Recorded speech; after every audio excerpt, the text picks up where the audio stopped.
Okay, so let's begin.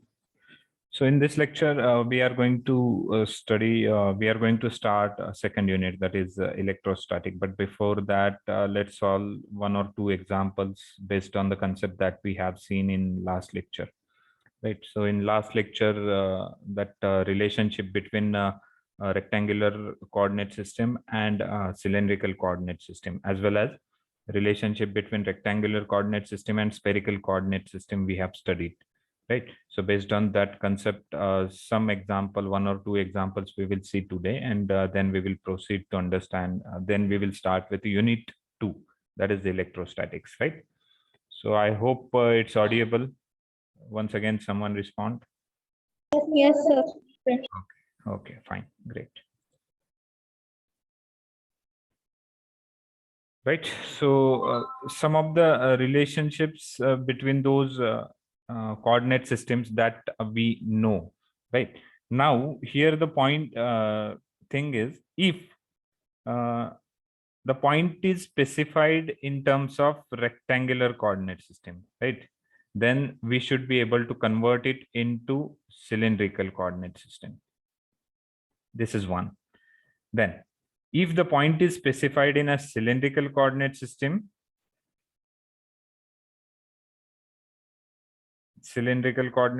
then we should be able to convert it into a rectangular coordinate system. This is second. Then, if the point is specified in a rectangular, we should be able to convert it into a spherical coordinate system. If it is specified in a spherical coordinate system, then you should be able to convert it into a rectangular coordinate system. This is one thing.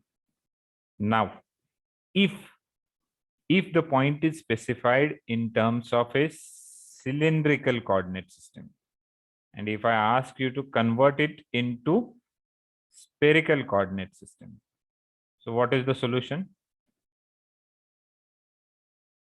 What is the solution?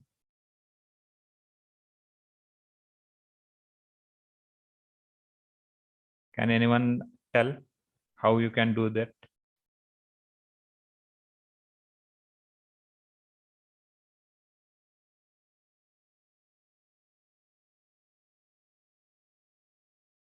See, there is no direct relation between cylindrical and spherical coordinate system, but with respect to rectangular coordinate system, you can do that because we know what is the relation and how we can convert cylindrical to rectangular, right? So with reference to that, you can convert the cylindrical coordinate system, cylindrical point, into a rectangular coordinate system. And once you get this rectangular coordinate system, you can convert it into a spherical coordinate system, right? And vice versa. Means what? If you want to convert a spherical coordinate system into a cylindrical coordinate system, you need to convert it to the rectangular, because we know how it can be done. Spherical coordinate system to rectangular coordinate system. And once you get the rectangular coordinate system, you can go back to cylindrical coordinate system. So these are the ways of conversion in which you can perform in which you can represent any point in any coordinate system. I hope it's clear. Any doubt so far? Any doubt so far? No, sir. Okay. So let's begin. By the time, I hope everybody will write their roll numbers in the chat box. At the end also, I will take the attendance.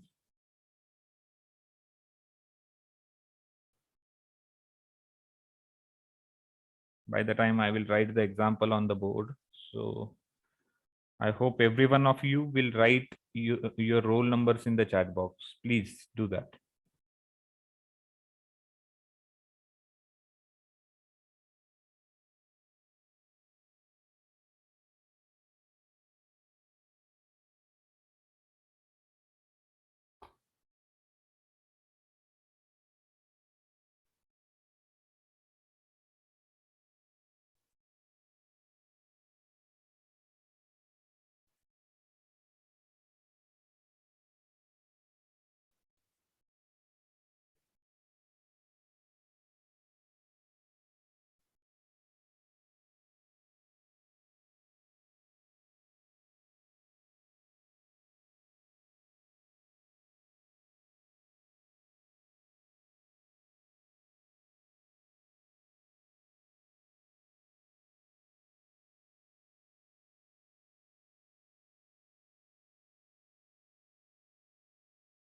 I hope everybody has written the roll. No, many of you have not written the roll numbers in the chat box. I can see only 26. Okay. Only 26 messages are there in the chat box, and total 37 students are present. So check, someone has missed.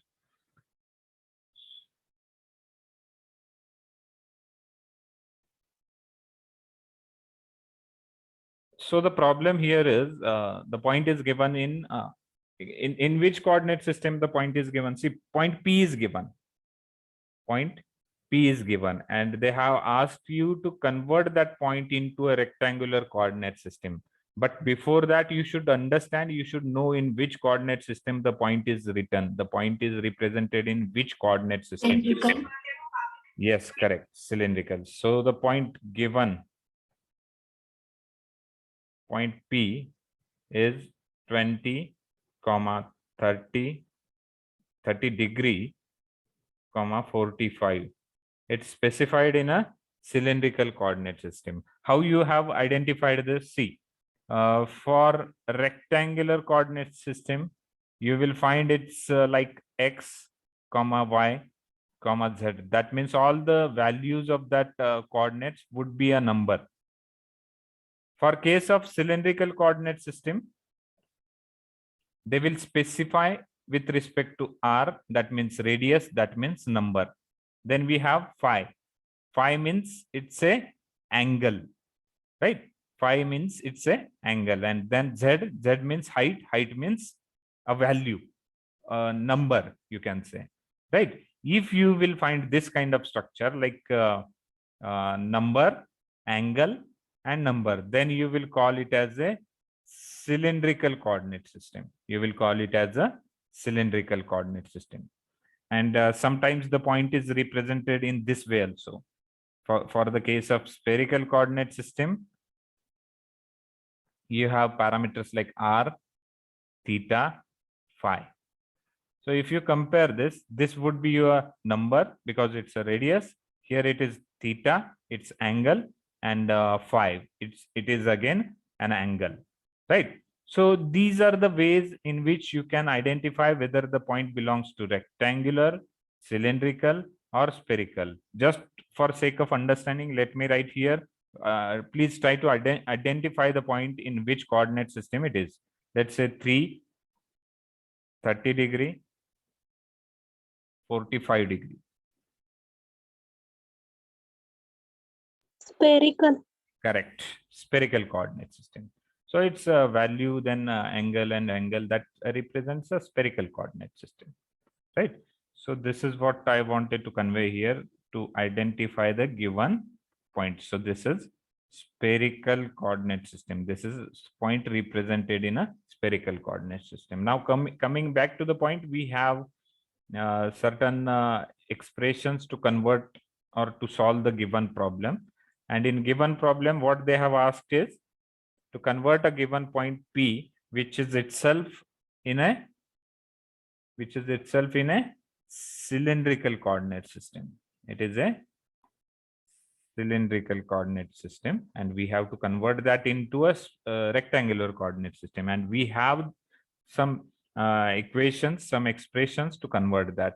So for x, we know that in a rectangular system, you have to find out x, y, z, right? So you have to find p, x, y, z. This is what you have to find out, right? So in rectangular system, you have x, y, z. If you could find x, y, z, you will get the point in rectangular coordinate system, right? So how you can find out x? Value of x is r cos theta. R cos phi, correct. Then you have y. Y coordinate is R sin phi. r sin phi, correct. R sin phi. And z is equal to z. So here you have this 20. For given case, you have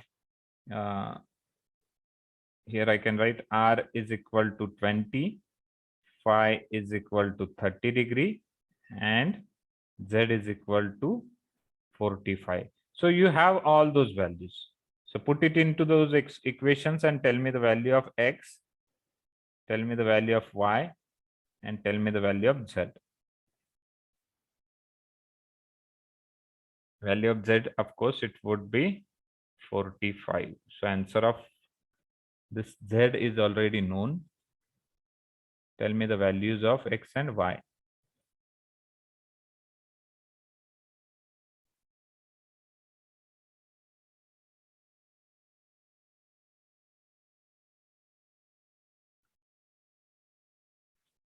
Okay, by the time you do the calculation, I'll take that attendance because at the end, I don't know how many could attend the class without sleeping.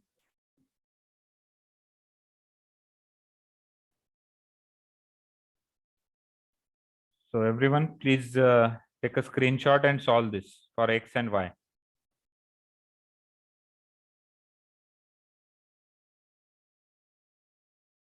And those who have done, they can try this. One more example, I will write it here. And, they can try to solve this. Point P is given in cylindrical coordinate system. If point P, this is another example, if point P is like, let's say this is given in a rectangular coordinate system, let's say 2, 5, 7. Represent P in cylindrical coordinate system. Cylindrical coordinate system. Right? So by the time I'll check who are present. Please take a screenshot and solve this, both the examples.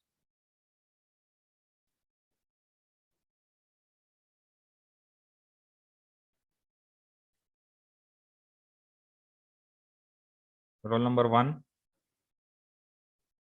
2.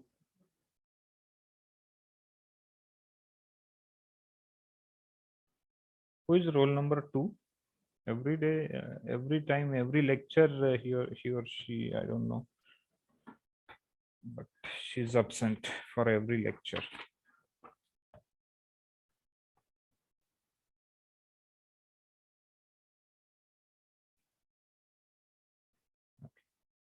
Roll number 1 is absent, 2 is absent, 3, 4, 5, 6, 7, 8, 9, 10. 10, roll number 10. 12.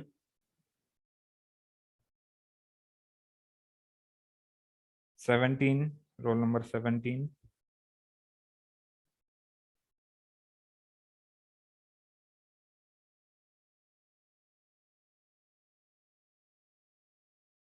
32, roll number 32. 33, 34, 35,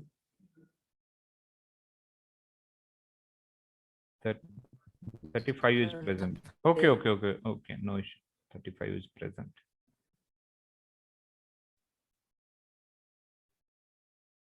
43,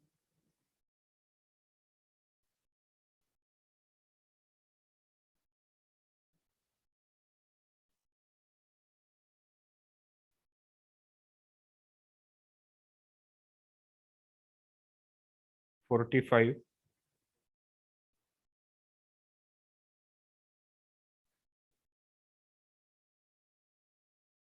48, 48.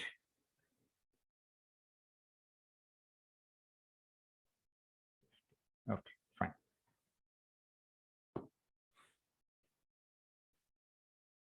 Okay, so I hope you might have solved this example. So just tell me the answer for this. I will leave this as a homework. This would be your homework.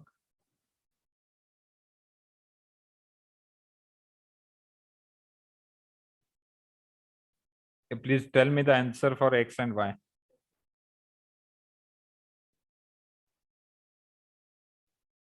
No one out of 40? Sir, Huh. X is 17.32. 17.32. And Y? 10. 10. Is it 10? Yes, sir. Right. So these are the answers. This is the way in which you can find out these values. Right. So more examples we will solve in tutorial, as well as whenever we get time. We can solve such type of examples. But today I actually wanted to start with the unit 2. So let's begin.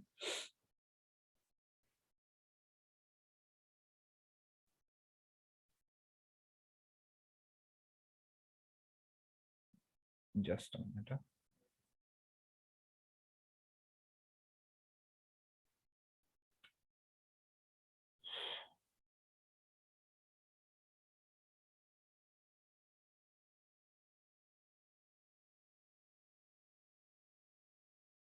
Is it visible?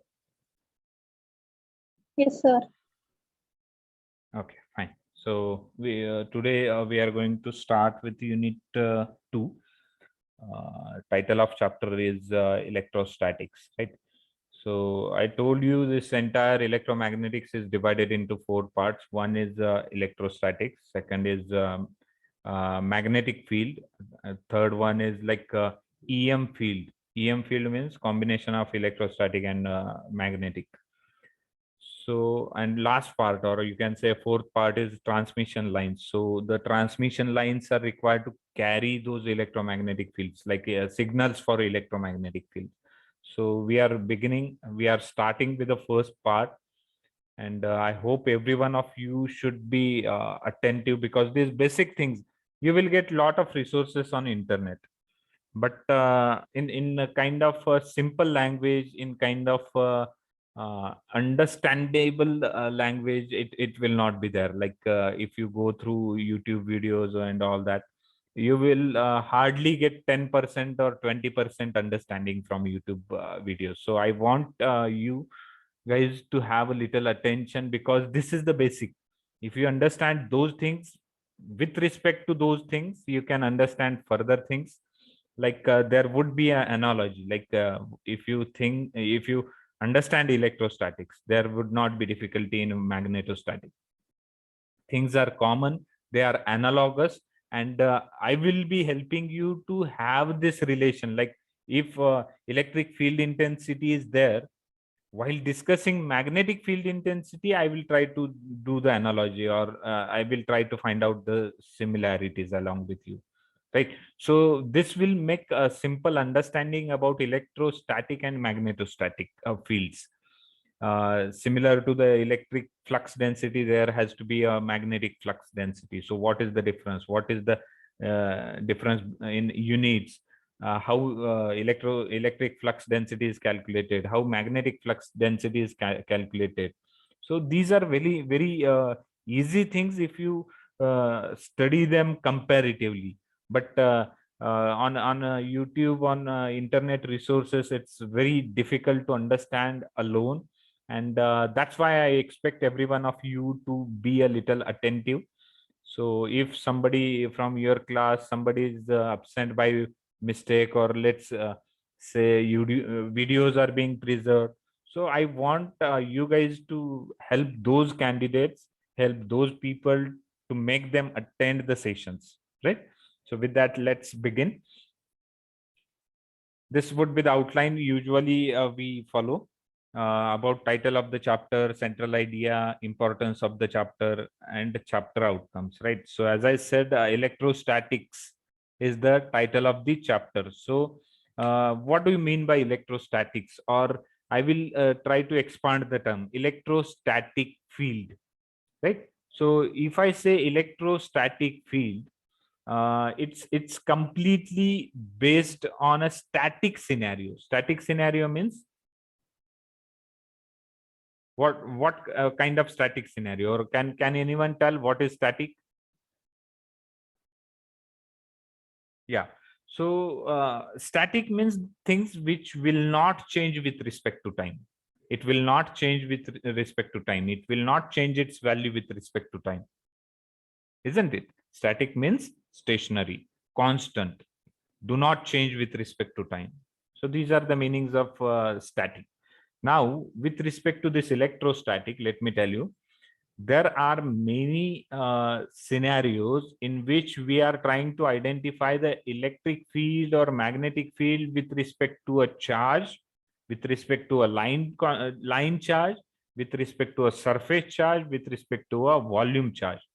But uh, those things are moving in real time. They are moving, right? But we cannot analyze those electric field or magnetic field if the charge configurations are moving, and hence we assume the static condition. Hence we assume the static condition means what? If let's assume if the vehicle is traveling on a road, can you tell me exact location of vehicle? No, you can't. But imagine the scenario, if you take a photograph of that vehicle, and after, based on that photograph, can you tell me the exact location of that vehicle? Yes, of course, because the vehicle is captured into that frame, and that frame is constant now. Hence, the location of vehicle will not change with respect to time. So based on photo, you can tell me the exact location of vehicle, but in real time, you cannot tell me the exact location of vehicle which is in travel. Am I making sense? Are you getting what I'm trying to say?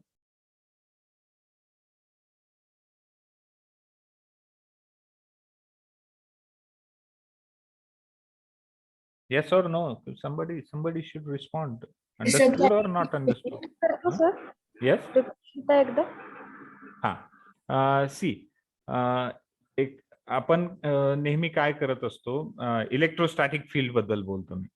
आपल्याकडे charge कॉन्फिगरेशन्स आहेत ज्याच्यामध्ये line charge असेल किंवा point charge असेल किंवा surface charge असेल. They are all in a motion, means ते continuously त्यांची पोझिशन चेंज करत असतात, आणि त्यामुळं आपल्याला डिफिकल्टी काय येते की त्यांचे एक्झॅक्ट अनालिसिस करता येत नाही. मी उदाहरण काय सांगितलं, जर एखाद्या रोडवरून एखादी व्हेकल मूव्ह होत असेल किंवा ट्रॅव्हल करत असेल, तर त्या व्हेकलची एक्झॅक्ट पोझिशन आपल्याला नाही सांगता येणार कधीच, कारण ती व्हेकल कंटिन्युअस मोशन मध्ये कंटिन्युअस मूव्ह होतीये.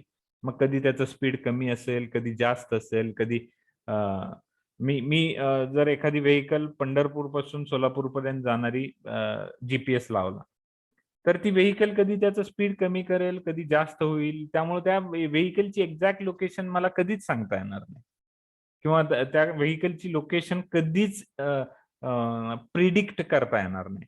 पण अज्युम करा, एखाद्या मध्ये रोडमध्ये त्या व्हेकलचा फोटो काढला, आणि बेस्ड ऑन दॅट फोटो मी जर विचारलं की व्हेकलची लोकेशन काय आहे, तर तुम्ही ती लोकेशन इझिली सांगू शकता, कारण त्या फ्रेम मध्ये ती व्हेकल कॅप्चर झालेली आहे, आणि त्या फ्रेम पुरतं ती व्हेकल त्या लोकेशनला आहे हे तुम्ही फर्मली सांगू शकता. समजताय?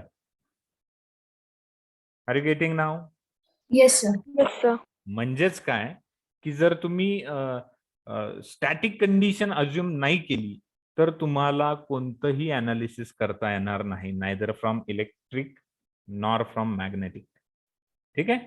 सो we are assuming electrostatic conditions. I hope now it's clear. म्हणजे ज्यावेळी चार्जेस मुव्हिंग असतात त्यावेळी तुम्ही कुठलाच फोर्स कॅल्क्युलेट करू शकत नाही, पण जर ते चार्जेस एका पिक्चर मध्ये कॅप्चर केले, त्यांच्या पोझिशन्स कॉन्स्टंट ठेवल्या, स्टॅटिक कंडिशन अज्युम केली, तर तुम्ही त्या चार्जमुळे होणारे इफेक्ट किंवा electric field intensity easily calculate करू शकता. And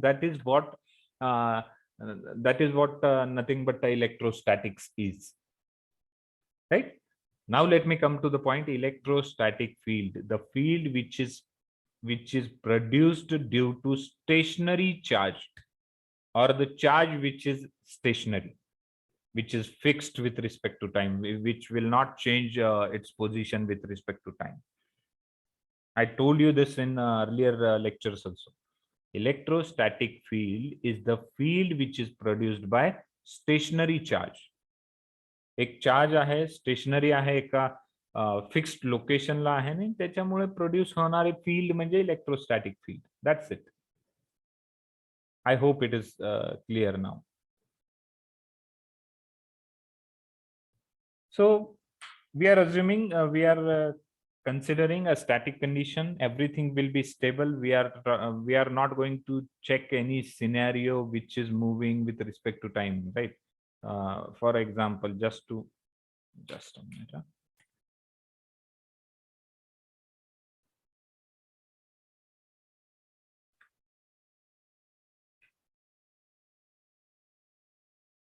I'll take an example of this charge only.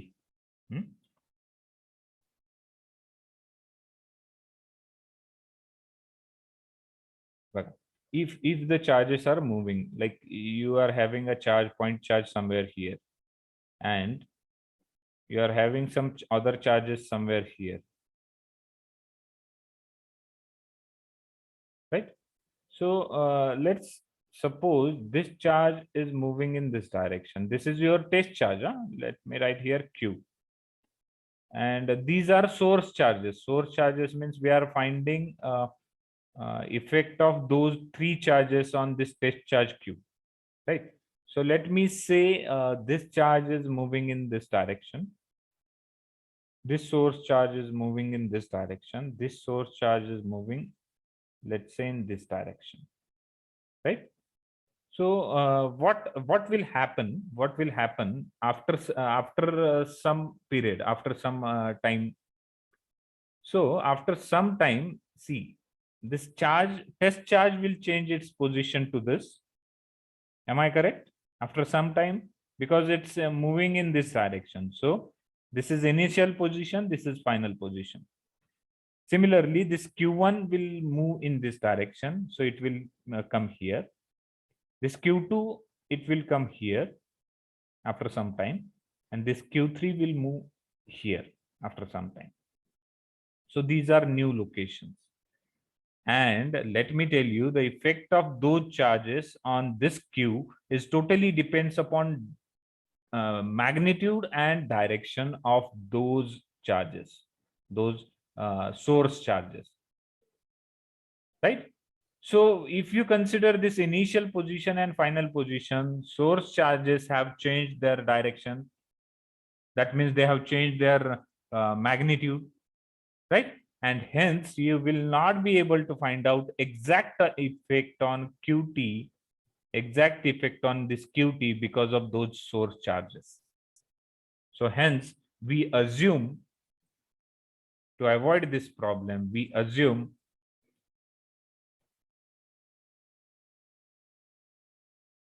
these are their final, or you can say, static positions. These are as static position.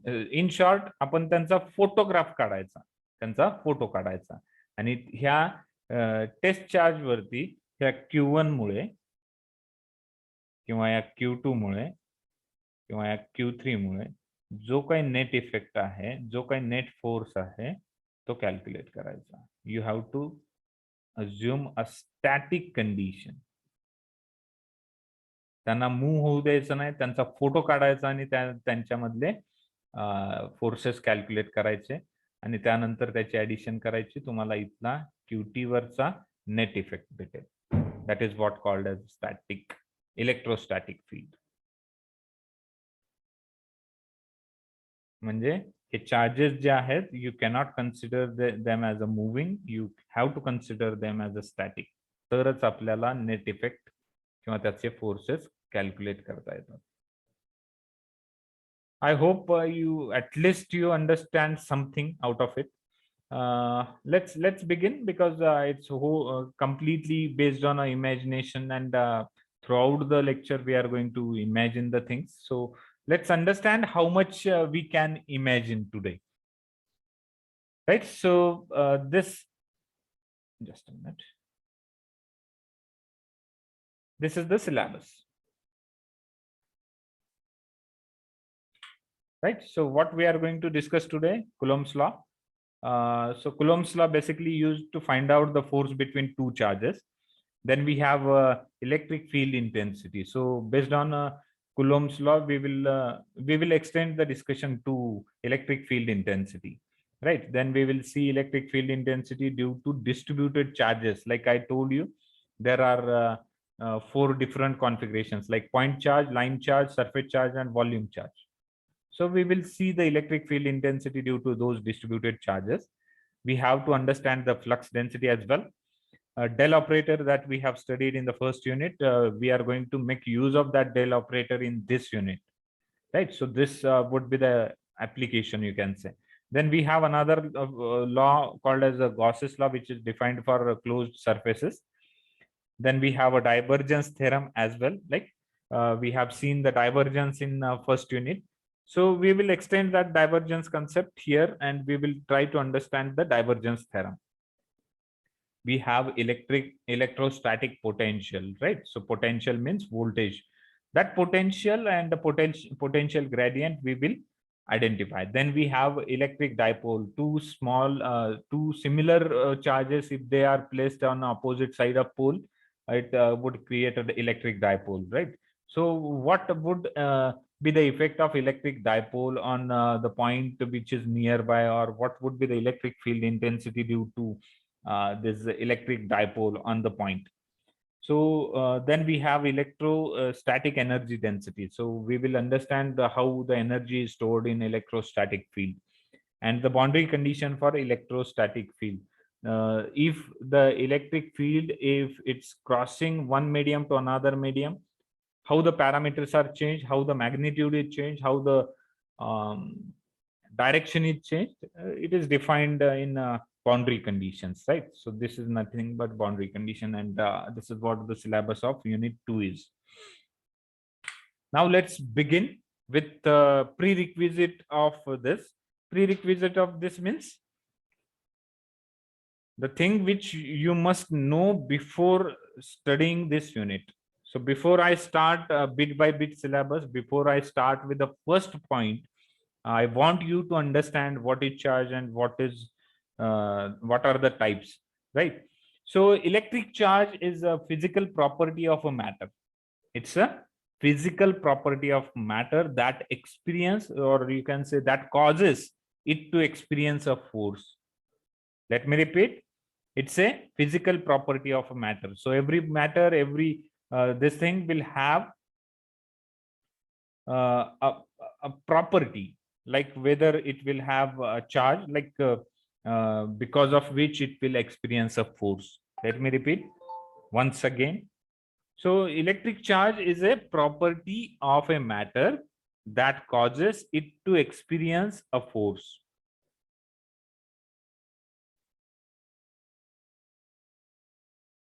I hope you have understood the definition. Now let me tell you the fact.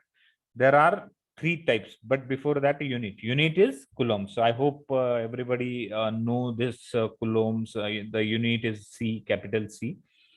So with that basic understanding, let us understand the types. So there are basically 3 types of charges. So the positive charge, right? So sometimes the charge is positive, it will have positive polarity. In that case, we will call it as a proton. We will call it as a proton. Sometimes the charge will have a negative polarity. It may be a negative charge, and we will call it as a electrons. And sometimes there is an absence of net charge on the particle. In that case, we will call it as a neutron. So these are the 3 types of charges: proton, electron, neutron. Proton means positive, electron means negative, right? So mostly we will be focusing on this protons and electrons all the time throughout the syllabus, right? Is it clear?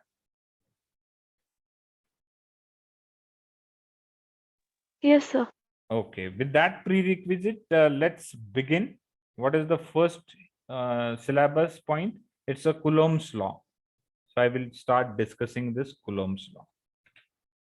Right, so I will stop sharing the slide.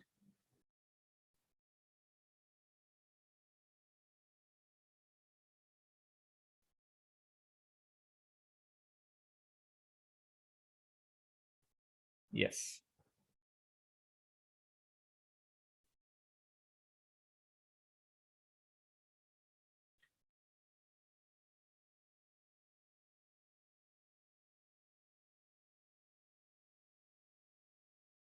Right. So Coulomb's law. So to understand the Coulomb's law, you have to understand this static condition, which I have shown here on the board. So just to understand, I have already discussed this static condition. Still, just to understand, because it's some imagination part. And to understand this, let me repeat the same thing in Marathi, so that I guess in native language your understanding is good.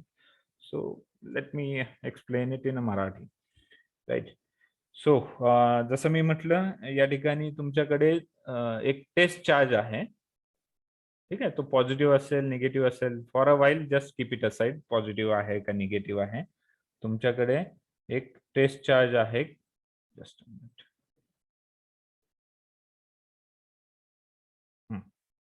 you are having a test charge here, and let us call it as Q. This is your test charge. Okay, so we are trying to analyze this QT test charge for different parameters, like force force on this test charge, right? So every time if you consider this scenario, there would be another charge, let's say Q1. There would be a source charges like Q1, right? There would be Q2, म्हणजे तिथं दुसरा source charge असणार आहे Q2, Q3 असणार आहे, and so on up to Qn. Qn पर्यंत charges असू शकतात. ठीक आहे, आणि हे चार्जेस. हा, येस, बोला. सोर्स चार्जेस नंबर ऑफ असतील तर तेच ना, सोर्स चार्जेसच नंबर ऑफ घेतलेले आहेत, म्हणजे Q1, Q2, Q3, Qn, so on up to Qn. हे नंबर ऑफ चार्जेस घेतले आपण. ठीक आहे, आणि माझ्या पुढे प्रॉब्लेम काय आहे की मला ह्या Q1 मुळे, Q2 मुळे, Q3 मुळे, so on up to Qn मुळे जो काही फोर्स या Q टेस्ट चार्ज वरती येतोय तो कॅल्क्युलेट करायचा. तर त्या केसमध्ये काय काय डिफिकल्टी येऊ शकते. पहिली तर डिफिकल्टी ही असणार आहे की हे सगळे सोर्स चार्जेस मुव्हिंग कंडिशन मध्ये असणार आहेत. हे सगळे इकडं तिकडं पळत असणार आहेत. त्या केसमध्ये आपल्याला काय करायचंय, काय अज्युम करायचंय. पहिली गोष्ट आहे electrostatic condition.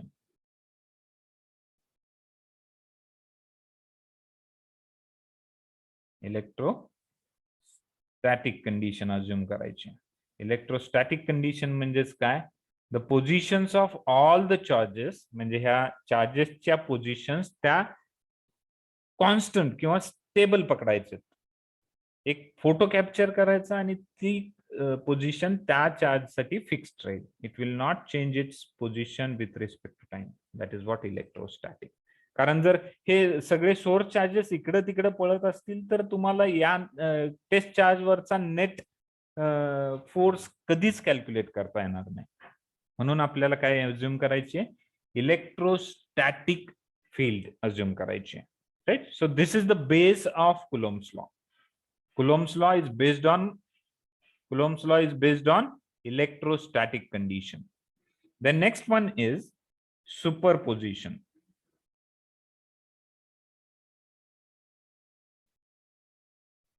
Superposition. Somebody has asked a question like multiple charges असतील. तुम्हाला काय आणखी विचारायचं आहे?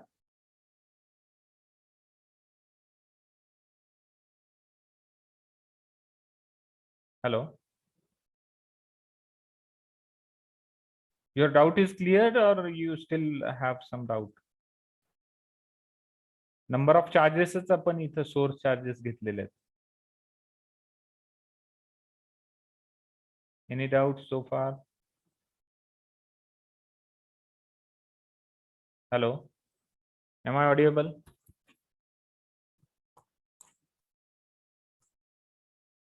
Hello. Am I audible? Yes, sir. Yes.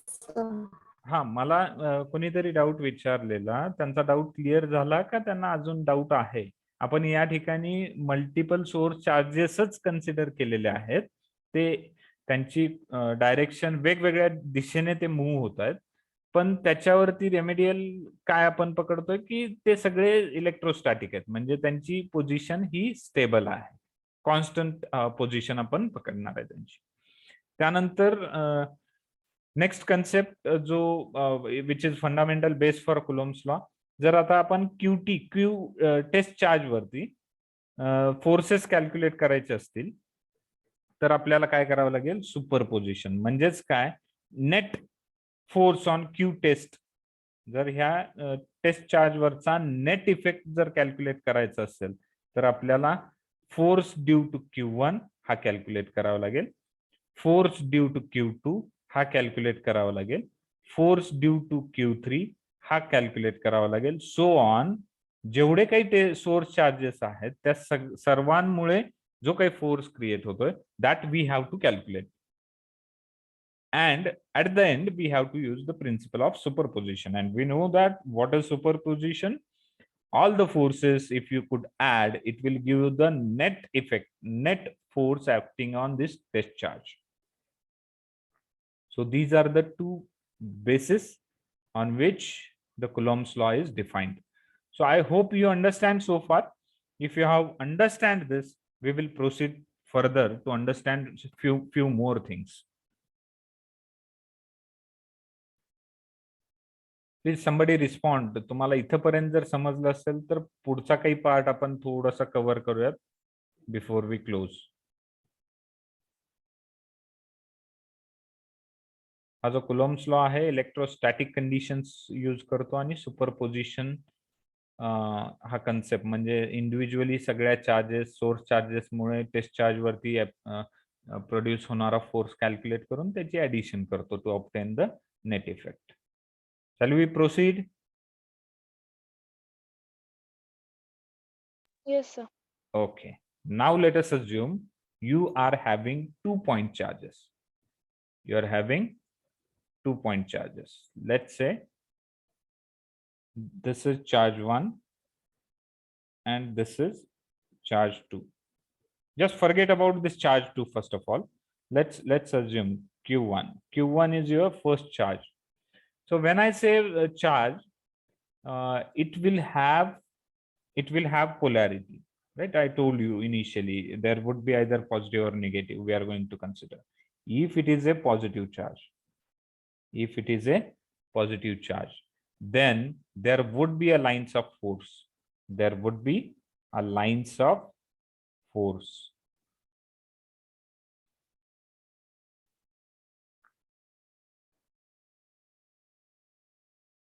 And can anyone tell me the direction of those lines of force? जर तो पॉझिटिव्ह चार्ज असेल तर लाइन्स ऑफ फोर्सची डायरेक्शन काय असणार आहे? Radially outward. These would be the lines of force. तो force exert करेल outside outward डायरेक्शनला. If the charge is positive then the lines of force for that particular charge it would be radially outward. I hope you understand what I just said. जर तो charge positive असेल तर त्याच्यातून निघणाऱ्या lines of force ह्या radially outward असणार आहेत. ठीक आहे. Exactly on opposite side, let's assume we have another charge. Let's say Q2.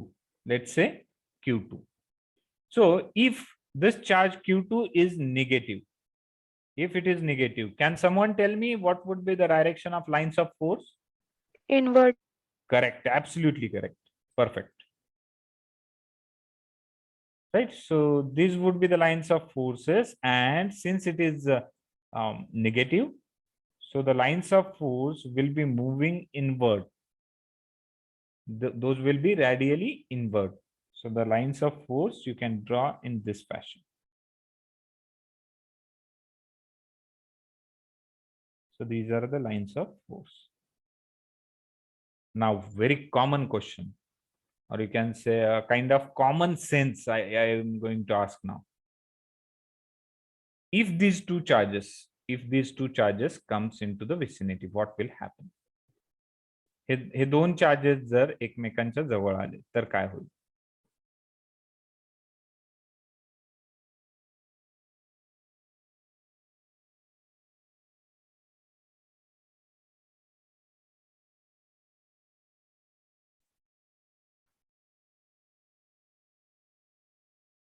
It will recombine together.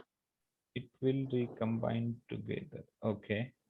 नाही, आपण हे लाईन्स ऑफ फोर्स ड्रॉ केलेले आहेत ना, म्हणजेच काय की ह्या लाईन्स ऑफ फोर्स त्या दोन चार्जेस वरती काय एफेक्ट करतील? म्हणजेच मला थोडक्यात विचारायचं काय की वेदर दे विल रिपेल और they will attract each other. Attract each other. Correct. Absolutely nice. See, if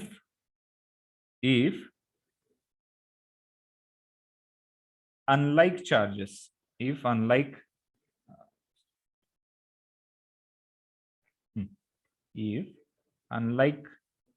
charges comes in a vicinity, comes in vicinity means if they will come closer to each other, right? So they will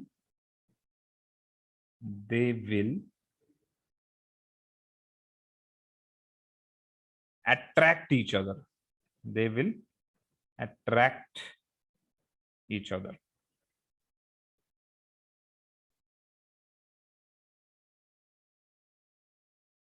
And on the other hand, if like charges म्हणजेच काय की same पोलॅरिटीचे charges, if like charges comes closer, what will happen? If like charges come closer, they will Get repelled. repel each other. They will repel each other. So see, two facts I have written here. If unlike charges comes closer, they will attract each other, and if like charges comes closer, they will repel each other. So I hope you understand this. There would be a kind of repulsion or attraction between two charges if they comes closer. Now this fact in 1785 become the base for experimental law of Coulomb's. बघा, हे जे दोन fact आहेत की दोन charges like charges असतील जवळ आले तर repel करणार, अनलाईक चार्जेस असतील जवळ आले तर अट्रॅक्ट करणार, हा जो फॅक्ट आहे 1785 साली ह्यांनी ह्या फॅक्ट वरती एक नवीन दिशा दिली की एक स्टेटमेंट केलं गेलं, आणि हे स्टेटमेंट कुणी केलं? कुलोम्सनी केलं. हे जर एकमेकांना अट्रॅक्ट करत असतील किंवा रिपेल करत असतील तर there exist a force. Coulomb काय म्हटला तर त्यांच्यामध्ये फोर्स असणार आहे, फोर्स अस्तित्वात असणार आहे, आणि हा कुलोम्स जो आहे यांनी तो फोर्स कॅल्क्युलेट केला. या कुलोम्सनी काय केलं तर हा फोर्स फाइंड आउट केला. So I hope you have understood up till now, so that I can proceed for actual Coulomb's law now. इथपर्यंत समजलंय?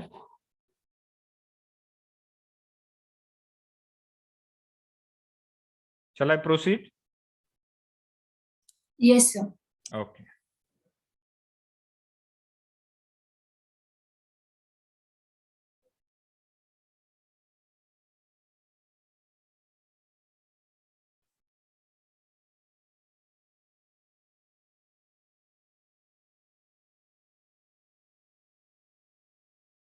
Just a minute, right? It's taking time.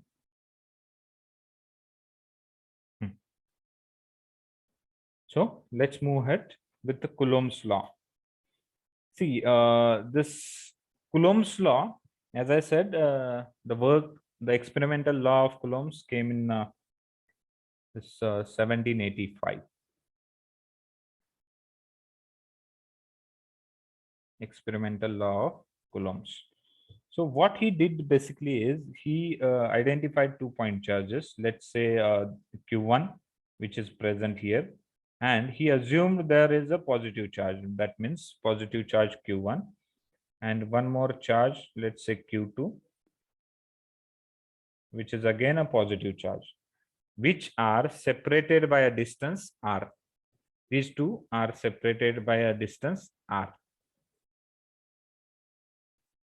Right? So let us assume the distance between these two is r. Let me write here. Just a minute.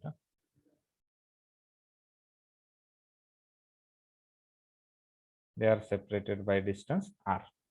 Right? So here the Coulomb's law states that. Now I'm going to make a statement for Coulomb's law.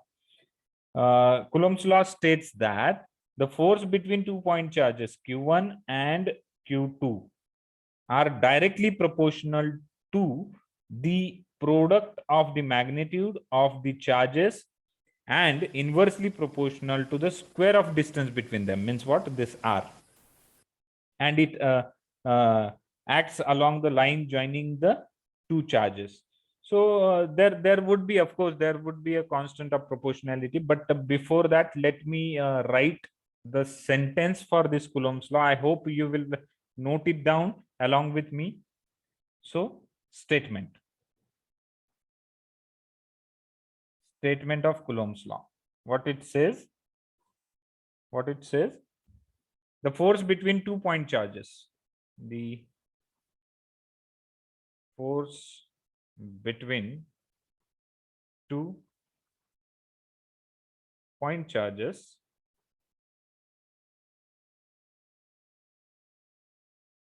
Q1 and Q2. Q1 and Q2 is directly proportional to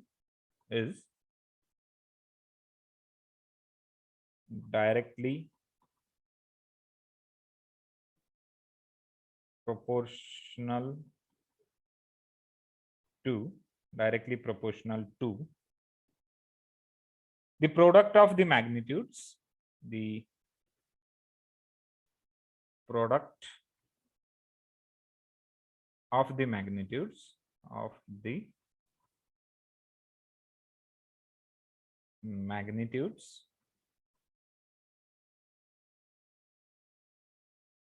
product of the magnitudes of the charges and inversely proportional to inversely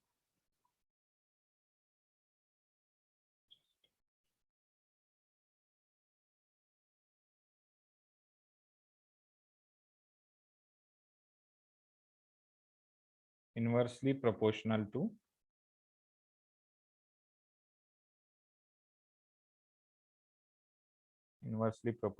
to square of the distance between them. Square of distance between them.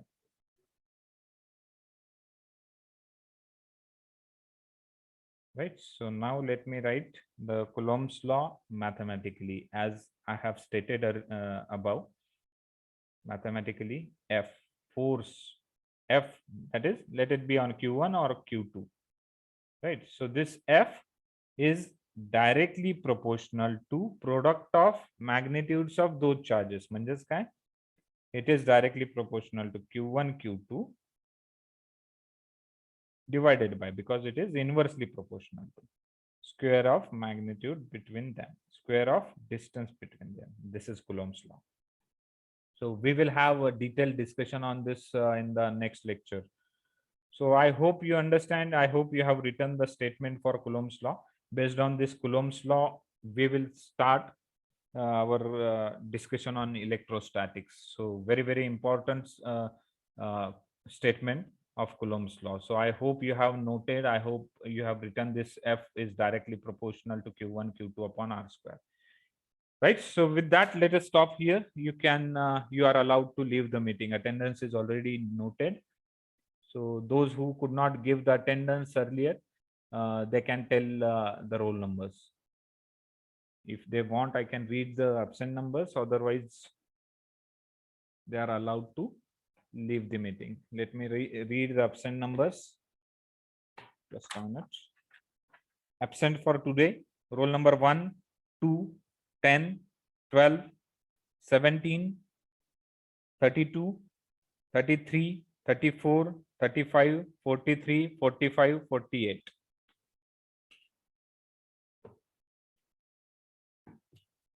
Right, so let us stop here. You are allowed to leave the meeting.